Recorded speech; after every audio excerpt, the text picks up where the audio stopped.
பொருளை எடுத்து வறுமைக்கு தந்தால் தருமமடா.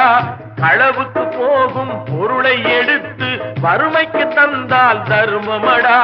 கூட்டுக்கு மேலே கூட்டை போட்டு கூட்டி வைத்தால் அது கருமமடா. காசேதான் கடவுளப்பா, அந்த கடவுளுக்கும் இது தெரியுமப்பா.